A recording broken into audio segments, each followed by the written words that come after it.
Bonjour, on va commencer, mais je vous souhaiterais la bienvenue à tous. On le sait que c'est un mini-lancement, mais un lancement d'envergure pour nous. On est très, très heureux pour ça. Donc, notre exposition, pourquoi on est ici aujourd'hui, c'est pour une exposition qui s'appelle l'Expo qui fait du bien. Donc, le titre explique pratiquement toute l'exposition. Mais c'est vraiment une belle surprise pour nous de pouvoir vous le présenter dans le cadre de notre 30e anniversaire. De fil en aiguille, avec la part de tous les membres de l'équipe, on a fait une réunion, puis on a dit qu'est-ce qu'on ferait par rapport à ça. Et on s'est dit, oui, c'est intéressant, mais on ne veut pas la monter seule. Donc, on le fait avec les gens de la région, puis pour les gens. Donc, on a pris les réseaux sociaux, puis qu'est-ce qu'on a fait? On les a sollicités pour nous donner leur idée durant cette période-là qu'on sait qui a été difficile. Qu'est-ce qui leur a fait du bien? Donc, on a recueilli tout près de 100 suggestions. Donc, nous, on était très, très heureux de ça, puisque avec ces suggestions-là, donc, on s'est inspiré, évidemment, on n'a pas pris à la lettre toutes les suggestions, mais il y en avait beaucoup qui se regroupaient.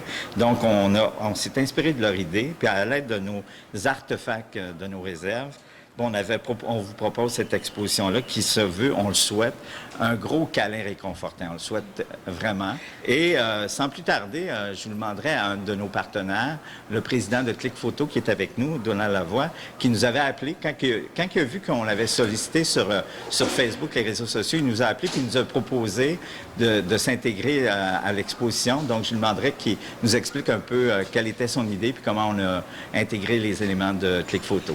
Bonjour tout le monde. Je suis Donald Lavoie, président du club de photo de Charlevoix, la Click qu'on dit en petits mots.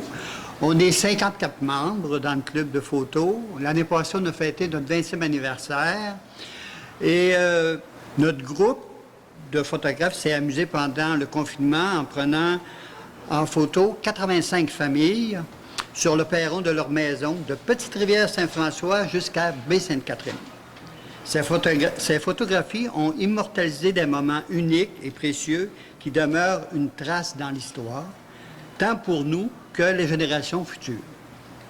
Ce projet, en plus d'apporter un côté humain à cette crise, a également permis de soutenir les gens dans le besoin, puisque nous avons bonifié un geste en invitant les familles à participer à une contribution volontaire afin d'aider des familles dans le besoin.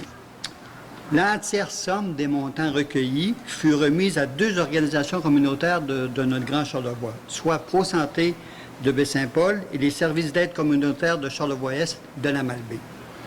Les gens ont été très généreux et je les remercie. Je ne peux pas vous dire le montant, mais je peux vous dire que c'est des milliers de dollars qu'on a reçus quand même. Les gens ont été généreux à cette cause-là. Moi, aujourd'hui, je vis un rêve comme président du club de photo La Click parce que voir les photos de La Click de notre club dans un musée, c'est toujours grandiose. Fait que je rêvais de ça depuis longtemps. Aujourd'hui, c'est pour ça que je dis que je vis un rêve, c'est une belle réalisation.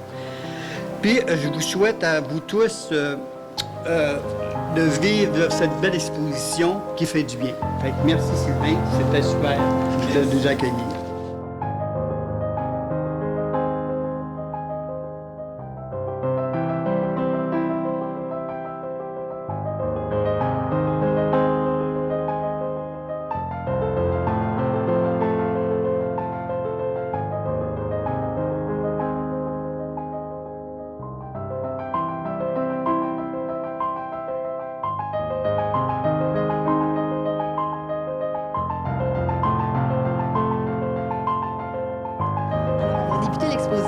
Avec Julie Côté, notre conservatrice. Salut Julie. Allô Marie. Alors, tu vas nous présenter la section aussi, puis l'atmosphère aussi dans laquelle on va se trouver. C'est quoi finalement l'expo qui fait du bien? Bien, l'expo qui fait du bien, en fait, on l'a dit, c'est une idée que vous avez eue, donc de faire quelque chose qui serait réconfortant. Et l'exposition, on la voulait réconfortante, on voulait qu'elle fasse du bien, qu'elle soit calme et apaisante. Dans le fond, on se retrouvait un petit peu comme chez nous. On s'est retrouvés chez nous pendant quelques mois, à visiter notre salon, notre cuisine, notre jardin, les environs. Alors, c'est ce qu'on a recréé dans l'exposition. À partir des témoignages qui ont été donnés par les gens, à partir des idées des gens, on est allé fouiller dans nos collections, on a trouvé des objets. Il y en a beaucoup qui ont sorti très peu souvent, voire jamais. Alors, on est allé fouiller pour trouver ces objets-là et illustrer les idées des gens, finalement, les idées du public.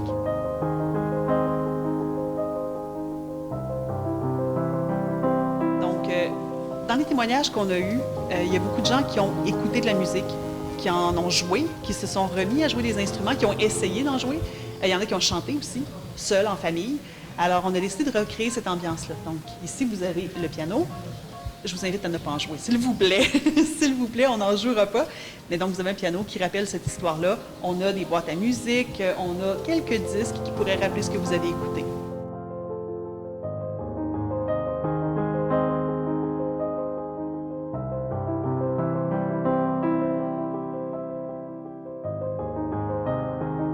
Si tu peux nous parler aussi du chemin bleu qu'il y a par terre. Oui, bien sûr. En fait, on a fait un sentier depuis le début de la pandémie. On sait qu'on doit suivre des flèches partout. On doit garder une certaine distance entre les gens. Comme on voulait faire différent et éviter les flèches, on a décidé de faire un parcours que vous allez suivre tout le long de l'exposition. Donc, notre scénographe, Nadine Deschaines, a proposé cette idée-là. Donc, tout le long du chemin, vous allez suivre tout le long de l'exposition, vous allez suivre le chemin couleur du ciel.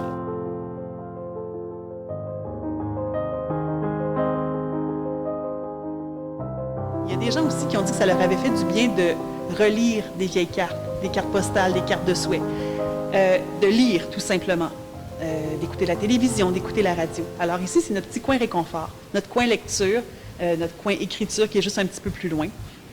Donc, c'est ce qui a fait du bien aux gens. Et il y a beaucoup de gens qui ont sorti leurs jeux de société aussi, qui sont allés fouiller dans leurs placards et ont retrouvé les plus vieux jeux. Bien, nous, c'est ce qu'on a fait aussi. On a fouillé dans les jeux de société qu'on avait dans les collections. On a des gens qui nous ont dit que leurs enfants avaient éparpillé des jouets partout dans la maison. Donc, on a une petite section avec des jouets pour enfants, mais vous allez en retrouver aussi ailleurs dans l'exposition. Les animaux domestiques ont été importants. Ceux qui ont des chiens, des chats, on a passé beaucoup de temps avec ces animaux-là. Alors, dans l'exposition aussi, ça se pourrait que vous trouviez quelques petits chiens et chats qui se sont cachés dans les raccoins de meubles.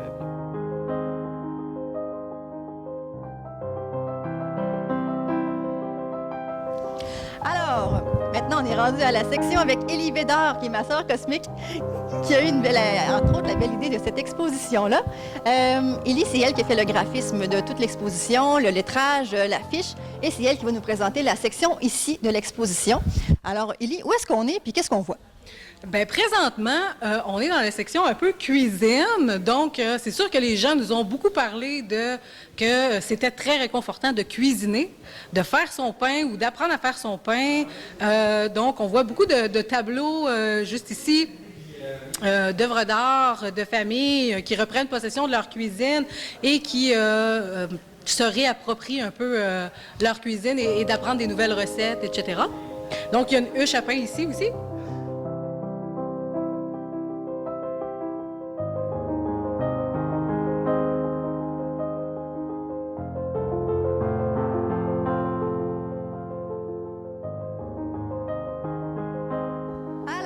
Les gens nous ont aussi fait part du réconfort du paysage. Les gens, on est chanceux ici de vivre dans Charlevoix avec le fleuve et les montagnes. Alors ça, c'est revenu très souvent. Alors c'est pour ça qu'on a sorti des cadres des paysages charlevoisiens. Et pendant le confinement, les humains étaient tellement tranquilles que les animaux se sont demandé qu'est-ce qui se passait. Alors ils se sont réappropriés finalement les espaces. Alors c'est pourquoi on a sorti nos petits animaux ici. Alors, on a le beau petit face, c'est mon préféré, avec les jets bleus. Et on a ici l'espace jardin, parce que les gens ont redécouvert le plaisir de jardiner et de se mettre les mains dans la terre, que peu importe ce qui arrivait, la nature serait toujours au rendez-vous.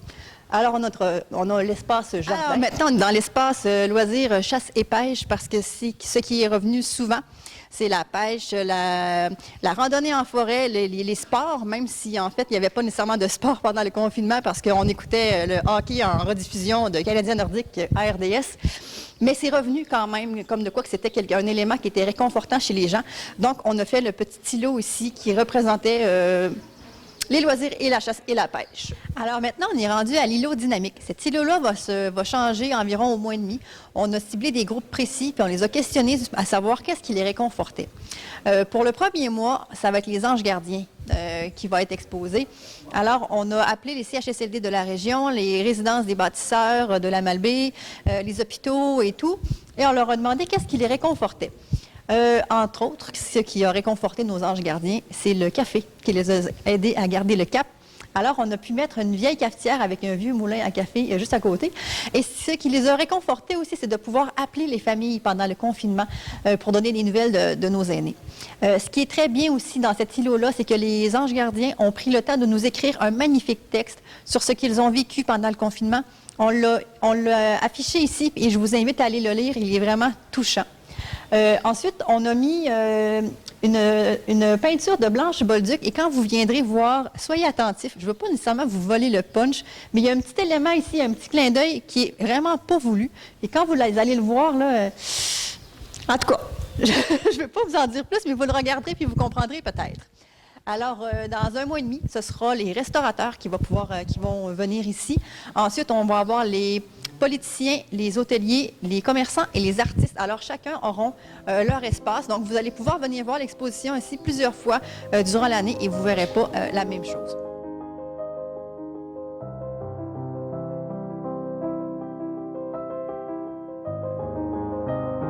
Maintenant, on est avec M. Sylvain Gendreau, le directeur du musée, qui va nous expliquer une des l'avant-dernière zone, en fait, qui est le monde fantastique. Oui, bonjour tout le monde. C'est important de vous dire que dans tout le parcours qu'on vient de vous montrer, on parlait de choses qui étaient plus concrètes, des éléments qui nous faisaient du bien, autant la nature, autant de la relaxation que la musique. Mais là, les gens nous ont dit, bien, souvent on a un monde imaginaire, un monde créatif. Juste le fait de prendre le temps de s'imaginer un monde meilleur.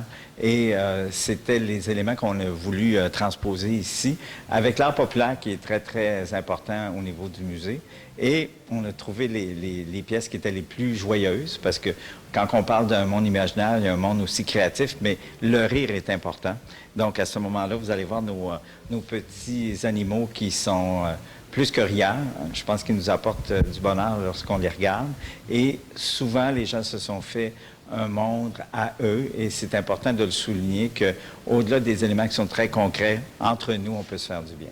Donc, c'est aussi de la conclusion de cette exposition-là, parce que je pense que c'est important de dire cet événement-là qui était important, mais qu'est-ce qui nous a fait du bien? Qu'est-ce qu'on peut en retenir? Donc, on a mis nos petits hommes qui sont là, qui nous regardent, qui nous questionnent, et on souhaite que quand les gens vont venir voir l'exposition, ils vont avoir l'impression d'un gros câlin, c'est notre souhait le plus grand, mais aussi qu'il y a une réflexion importante, de dire, bien, qu'est-ce qu'on peut retenir pour avoir un monde meilleur? Et c'est important de garder en mémoire ces éléments-là pour nos gens du futur et essayer de maximiser un peu les éléments qu'on a appris de positif dans cette période-là. Mais il ne faut toujours pas oublier les personnes qui ont beaucoup souffert. On sait qu'il y a eu beaucoup de décès et tout. Et au niveau social, au niveau politique, au niveau économique, c'était difficile pour tout le monde.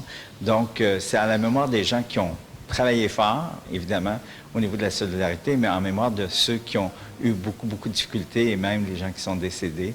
Donc, cette exposition-là qui fait du bien, qu'on souhaite, mais c'est à leur mémoire. Donc, je pense que ça va être un souhait les plus grands de ces gens-là, qu'on va retenir des choses positives.